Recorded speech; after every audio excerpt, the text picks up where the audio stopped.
What's going on, guys? We're doing this again already. Yes, the Bullszat train continues to roll onward. This game was played actually on the 1st of May. I've been playing the deck a ton and just going for the long, lengthy win streaks. Not really doing any refining anymore. I think that work is behind me, and it's much more about just fine-tuning the strategy and really getting more familiar with the ins and outs and intricacies of the deck. This game I'm up against this guy, Dreesang1. He's running Sygg River Cutthroat, which is a pretty innocuous commander, but honestly, it's given me a lot of kind of a headache the few times that I've played against it. Not specifically this deck, but just in general. It kind of tends to run a lot of things that get kind of slip through the net of what containment-based control decks are able to constrain, and they can often start drawing cards against you, and things can spiral out of control against after that. I've got a really, really good hand that's actually quite demonstrative of one of the reasons why Bullszat is so powerful. If you think about the range of kind of draws that most commander decks can get, they tend to kind of come down to drawing Soul Ring, Crypt, Mana Vault, maybe Dark Ritual. And Bullszat has not only all of those tools, of course, I guess alongside the Jeweled Lotus, but tons of kind of quasi-interesting acceleration things too, including cards like Culling the Weak, which we're able to play because of the 0 mana commander that is always available. So you've got a 4 black mana Dark Ritual, which allows you to do totally insane explosive things like cast Gilded Lotus on turn 1 and so on. And yeah, just able to leverage lots of things around Rogue Ra. Also the crazy treasure generation that you can get off Rogue Ra. One thing that's a lot of people miss about this creature, you just sort of see it as a 0/1 body, but it actually has Menace. And Menace is a huge deal when it comes to not only wielding equipment, but also both Curse of Opulence and Guild Artisan, which, if you've ever played this deck and you've cast Guild Artisan on turn 1 or turn 2, you pretty much win the game on the spot. Most of the time they don't have a spot removal way to kill Rogue Ra immediately, and you start making 2 treasures per turn, and things spiral out of control really, really quickly after that. You'll notice I've got Bone Splinters in my hand. This is a little embarrassing, actually. When I put the deck together, we didn't have Bone Splinters in the deck. We had it earlier, then it got removed, and then I re-added it, although it actually wasn't Bone Splinters. It was the other one, Bone Shards, that is just objectively better in every way. It has an alternate casting cost where you can discard a card, and it kills Planeswalkers too, so it's clearly just way better than Bone Splinters. I've since made the change. But oddly enough, for the games that I played with Bone Splinters and the few times it came up, it didn't matter that it couldn't kill Planeswalkers. So I didn't actually notice that until one of my playtest friends pointed out that I was using a much inferior card. So of course I corrected this. Don't need to mention that in the comments. But you can see this hand. This hand looks so fragile, right? Single land, but due to Chrome Mox, due to the fact that I've got removal in the form of Bone Splinters off of Rogue Ra, Grim Monolith, Crucible of Worlds, just kind of everything I need, and very, very keepable, even with a single land. So I'm going to run this, and we will see how it goes. Let's get going. I believe I'm going first here as well. All right, so I'm going to go fetch up a Badlands right away. And 2 different options, right? I could play the Chrome Mox and cast Grim Monolith and then run out Crucible of Worlds, which seems like a good play on its face. However, Scalding Tarn is one of the worst fetches in the deck, due mainly to the fact that we only have 3 targets that it can retrieve, and that's the Badlands, the Blood Crypt, and a single mountain. So as good as Crucible of Worlds plus a fetch land is, it's not really worth taking the risk of either having the graveyard eaten up through something or and just losing the 3 mana, since this means that I can cast my commander on turn 2. And with that in mind, I decided to just go with a simple Inquisition instead. I've lost enough games, or at least had enough games that were tightly contested due to the fact that I did not do a duress effect on turn 1 and deeply regret it. In fact, I had my like a 55 or 60 game win streak broken by exactly that mistake. I played a Urza's Saga on turn 1, figuring I wanted to get it going when I could have cast a Thoughtseize.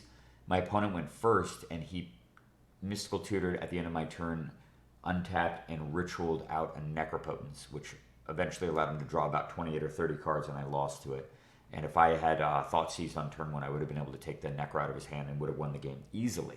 So I've learned my lesson. If you ever have this option to develop versus casting the turn 1 duress. Just go for the duress, do the smart and safe thing, and you probably will come out ahead more often than not. So looking at his hand, I've got Demonic Tutor and Lightning Greaves. I've got this Reconnaissance Mission, which obviously can't interact with. 4 lands. Unfortunately, there's a Bojuka Bog in here, which would have completely punished that turn 1 Crucible play, so I'm so glad I didn't do that. And given the fact that Greaves is good, but I'm not really that concerned. He has no other creatures in his hand. I don't really mind if Sygg has Greaves on him, since I have plenty of ways to kill artifacts later. Demonic Tutor has a lot of potential to beat me in mid to late game with Mind Twist, Necropotence, or whatever. So I'm going to, of course, take Demonic Tutor. That's kind of a no-brainer. And I'm going to hold on to the Chrome Mox here. Absolutely no reason to play this right now because even though Bone Splinters is kind of shitty, it may be better than something else that I draw next turn. But I'm going to cast Rogue Raw. And if you are playing Bullszat, it's generally almost always correct to play Rogue Raw first turn, even if you don't have anything immediately to go with it, because of the prevalence of both of just equipment in the deck, specifically the swords, and of course the Curse of Opulence and the Guild Artisan that I mentioned. Anytime you draw either one of those cards on turn 2, you really kick yourself for not playing Rogue Raw right away. And nobody's going to use any spot removal on him anyway, and if they do, you're kind of coming out ahead anyway. So sure enough, he plays the Bojuka Bog turn 1 and gobbles up that Scalding Tarn. So no punish for me. Mind Twist, interesting, okay. So I'm going to, yeah, that's a good use for Bone Splinters right there. Fucking terrible card. All right, cast Grim Monolith. And all set up to run out Tevish Zat on turn 2. Or turn 3, I should say. Let's see what he does here. He's tapping 2 mana. He plays the Lightning Greaves instead of playing his Sygg, which I can definitely understand just as a way to protect it. But this clears the path, and I don't have to worry about something like Fierce Guardianship. So this clears the path for Tevish Zat. And I have the option of Mind Twist for 4. The problem with Mind Twisting for 4, as brutal as that might be, is that it kind of opens me up for bad RNG. And, you know, obviously a Mind Twist for 4 probably crushes his hand pretty well, but it might leave him with a 3rd land. And if he plays a 3rd land and he casts his Sygg and then draws into another creature, I might be in a position where he has a big mana advantage and he's starting to draw 2 cards a turn and I'm stuck on 2 lands. So I need to take the safe play here and just run out Tevish Zat while the shields are down. This is like such an incredibly powerful effect and will deterministically draw me into enough mana to probably run the Mind Twist anyway in a couple of turns. And yeah, it just allows me to draw 3 right away. And sure enough, I get 2 lands and allows me to continue to develop. Good thing I did not click past the turn. I'm just going to play the Arid Mesa and fetch up. Yeah, this is the other really bad dual land in the deck, or fetch land in the deck. As it has the same problems as Scalding Tarn. It only gets the 3 mountains. All right. Sygg is going to go and do his thing here. And he plays an Urborg, kind of handy actually. And then it turns the Arid Mesa into a swamp. And he plays Rhystic Study. Ugh, awful. Nate and I actually just had a long conversation about Rhystic Study, or specifically about the card Feed the Swarm. And Nate was kind of the opinion that we don't really need Feed the Swarm in the deck because there are so few enchantments that you care about. And so most of the time it's just an extremely bad terror because it's 2 mana to kill a creature and you take damage. But Rhystic Study is just one of those cards that just kicks you in the balls every time it's played alongside Sylvan Library. And it really, really constrains this deck's ability to flourish and do explosive things. So I think the ability to destroy an enchantment, we of course run the Liquid Metal Torque, but we don't have any other way other than, I guess, the smokestack of getting rid of enchantments or interacting with them. And I think that just the flexibility of Feed the Swarm makes it probably worthwhile. Although I think Nate's onto something in the sense that it is a pretty narrow effect. And if you aren't killing an enchantment with it, then you're just basically running it as this like extremely bad, slow, narrow removal spell, which isn't obviously not quite worth it. There's a predominance of really good black removal spells, and certainly things better than that. But I think the flexibility still probably makes it worth it, given how much these 2 colors struggle to kill enchantments. If there's any other enchantments in the format that I'm not thinking of that might be deeply problematic, I'd love to hear them. I guess there's things like Humility. We don't really care about Humility. There's Moat. I don't know, Abyss, Nether Void. Like, none of those things are really particularly scary. But Rhystic Study and Sylvan Library alone, really pretty evil. Also, Remora, too, can be incredibly problematic.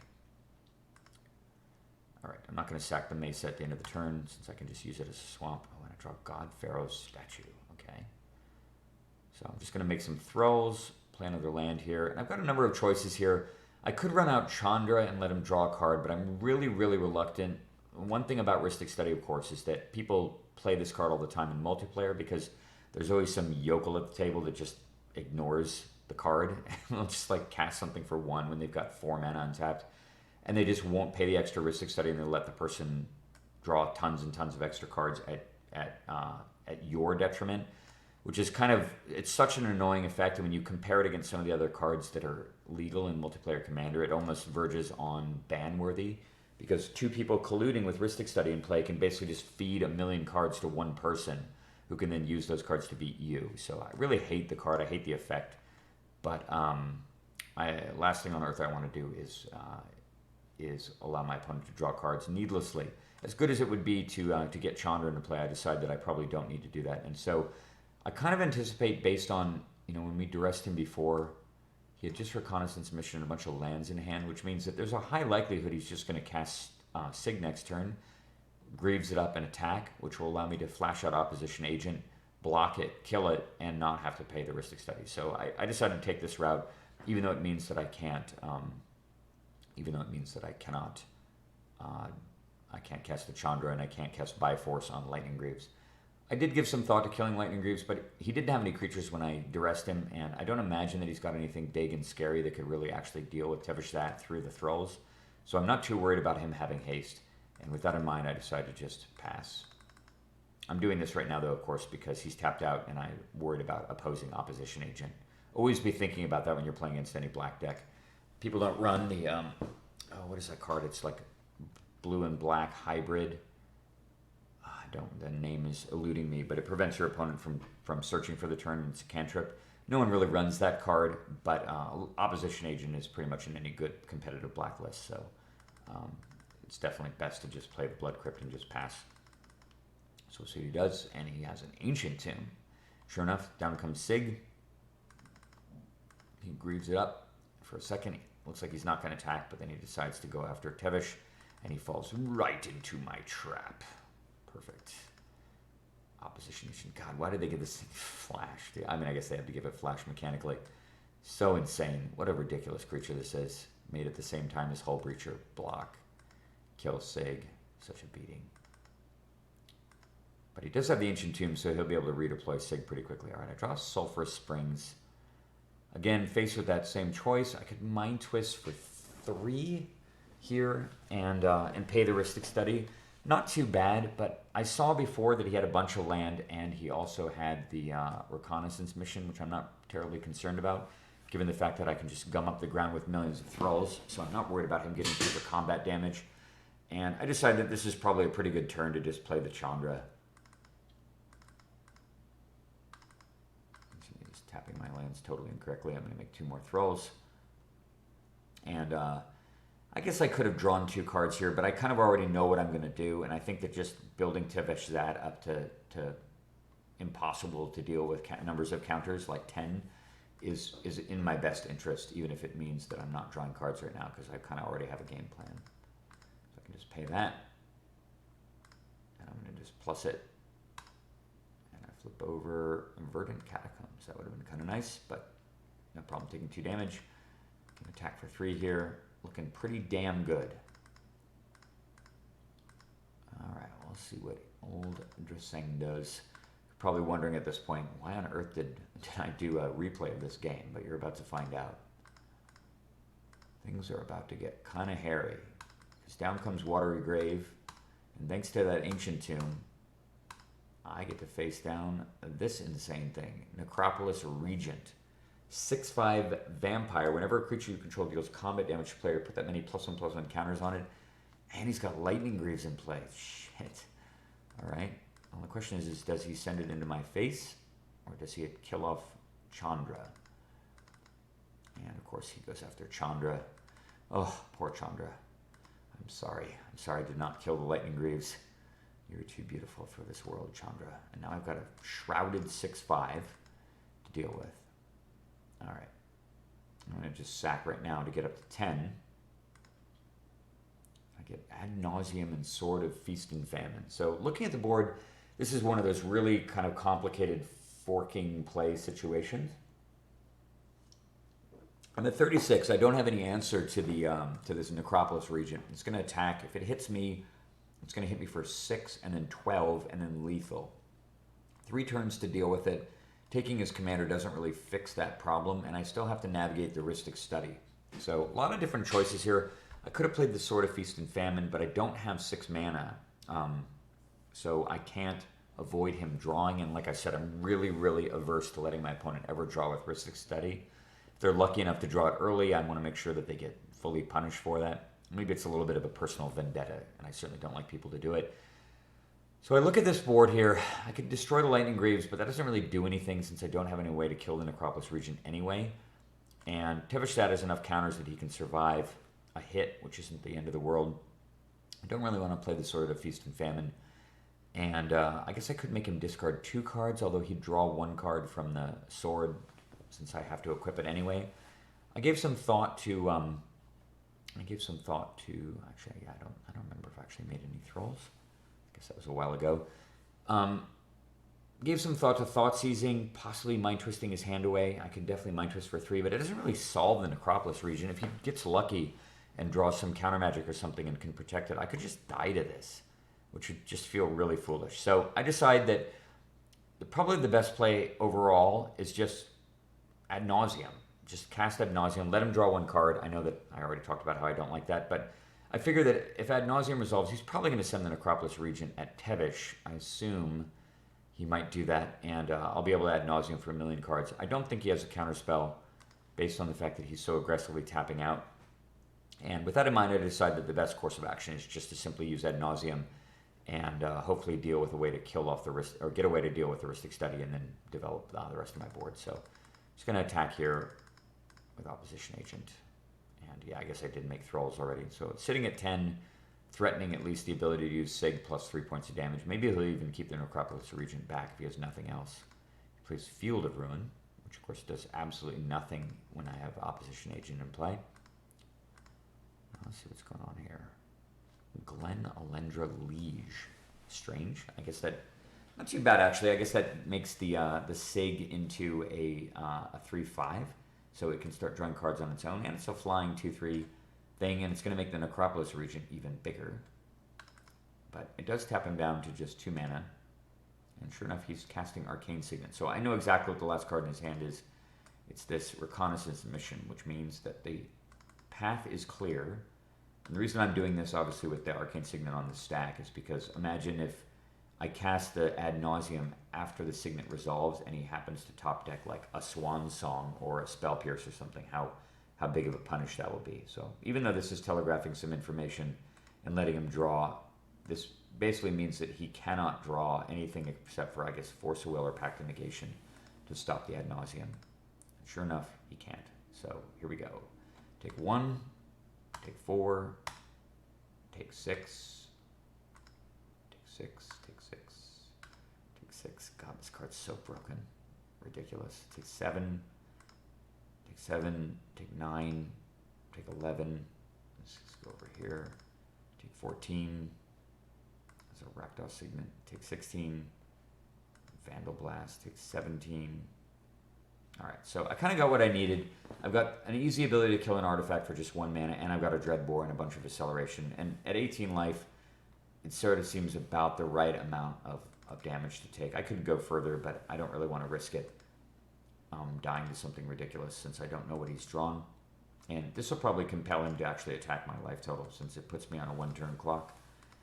And he's got a Greaves on his guy, so I assume he assumes that his guy might be hard to deal with.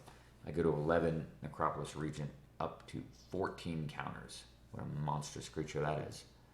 All right, well, this is like the full Rhystic Study punish, right? I have all of these 0 mana artifacts, and unfortunately, it's a stupid study in play. How badly do I wish I had the Feed the Swarm? I draw Command Tower. Lots of choices here. So first things first, I'm going to ultimate Tevesh that. And that gives me Rogra, and I can sacrifice Rogra itself to draw 3 more, just to get the most amount of information. I pick up Necro Shaku and Mana Vault.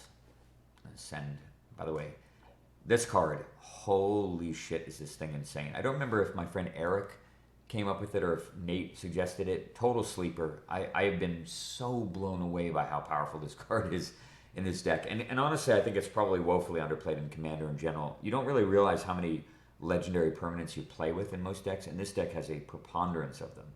And in fact, I've cast Honor Orange Shaku and had it be like basically a 5 or 6 mana producer immediately. So not only is it totally free to play effectively, but it actually generates 3 or 4 mana on the turn you play it, and then 5 or 6 on subsequent turns. Completely insane card, a total sleeper that really people are not playing as often as they should. Okay, so lots of options here. I'm going to play Command Tower for starters. What do I do here? I've got Mana Vault, I've got Shaku, I've got Lotus and Clamp, and multiple 0 mana artifacts. I need to obviously kill off Necropolis Regent. That shouldn't be too terribly hard to do, since I just have to blow up Lightning Greaves and I need to Dreadbore away the creature. And he only has 2 cards in hand. So with that in mind, let's see here. First things first, I'm going to play the Vault and of course pay it.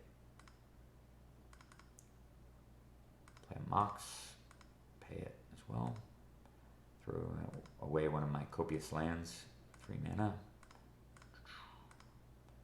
I remember just sort of navigating this entire turn just based on instinct. But it seemed to make sense to play the Sword here, since it also, it would definitely make sure that Opposition Agent can get through and untap all of my lands and trigger the Sygg later on. Blink knocks a card out of his hand, Creeping Tar Pit, so he's kept that reconnaissance mission in his hand, and now I know I have no resistance at all. So I'm going to Vandal Blast away the Greaves, play a Mox, pay for it. And this, now I'm going to Culling the Weak here. It's sort of basically a Dark Ritual since I have to pay for the mana. But we're going to continue here. I can Dreadbore away his big guy. Down it goes. Alright, still rolling here. Well, Thoughtseize the last card out of his hand, even though it means I have to go down to 9. But empty-handed at 9 cards doesn't really have any way to get through for anything of consequence. And finally I can play the Jeweled Lotus and pay the mana for it. And I've used all of my mana for the turn. Yes, it does mean that I have to discard some cards, but most of my hand is just junk anyway, given that I'm at 9.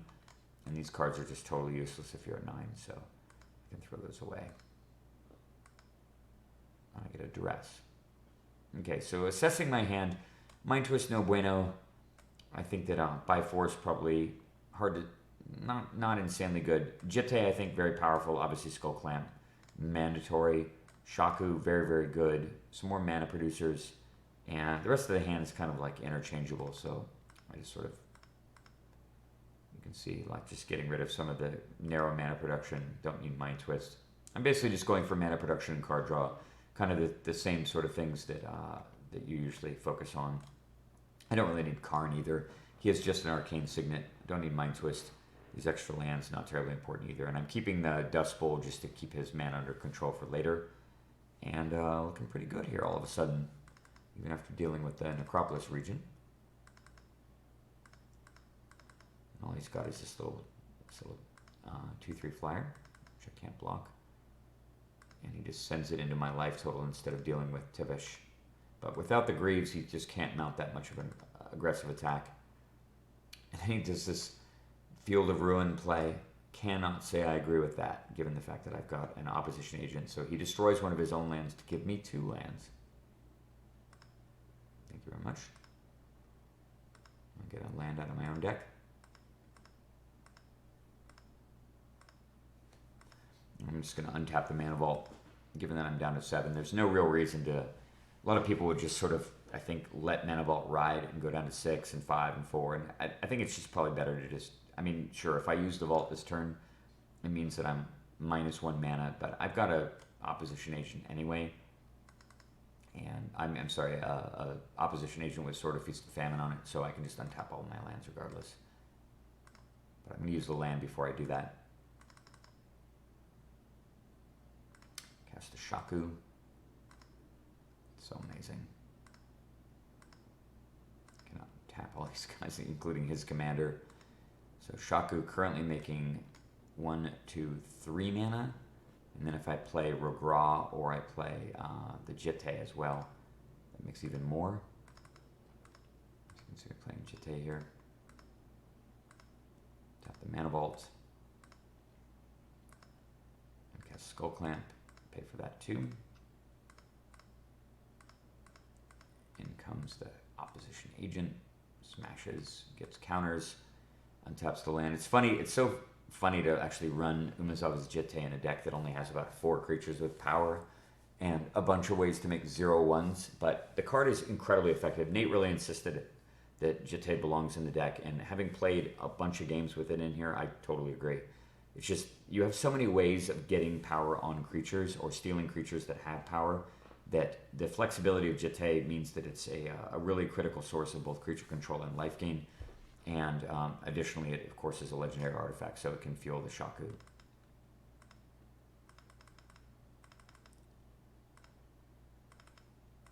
Just paying some mana here. I'm going to buy force away these artifacts just to constrain his mana a little bit. In the interest of being most efficient, I get a Ritual and an Ugin. By the way, Ugin the Ineffable, another card that Nate was really bullish about that I wasn't using for a while, and every time you play Ugin, it's just backbreakingly insane. It's so good in this deck. I cannot stress how strong it is. It seems like, oh, it's just a 6 mana Vindicate, but that secondary ability to manifest the top card of your library, so you get a 2/2, which carries all the equipment, can carry Jitte and stuff, can provide blockers that really complicate the board situation for your opponent, but also combines so well with Tivish Zat, because you can sack the 2/2 to draw 2 cards and then pick up the card underneath the morph, essentially. So you get 3 cards anyway. Absolutely gross. And you have just the flexibility of destroying any colored permanent too, like a Rhystic Study. And, oh yeah, and don't forget too, colorless spells you cast cost 2 less to cast. So you can cast all of these mana artifacts and equipment and stuff for practically nothing. Alright, Sygg triggers. I don't need Confluence. Just throw away some junk here. Yeah, I don't need Ancient Tomb when I'm at 7, obviously. So we go back to old Sygg here, and he draws a land and reluctantly scoops it up after his mighty Necropolis Regent found its way to the graveyard. And just like that, got another win and continued the crazy win streak. Kind of a cool game, actually. I was really punished early for not appreciating how dangerous Lightning Greaves would be. Obviously, it was I was punished quite badly by him drawing a 6/5 flyer, and I didn't expect him to have something like that in the deck. But overall, was able to recover, and on the back of this amazing synergistic equipment, was able to coast to a relatively easy victory.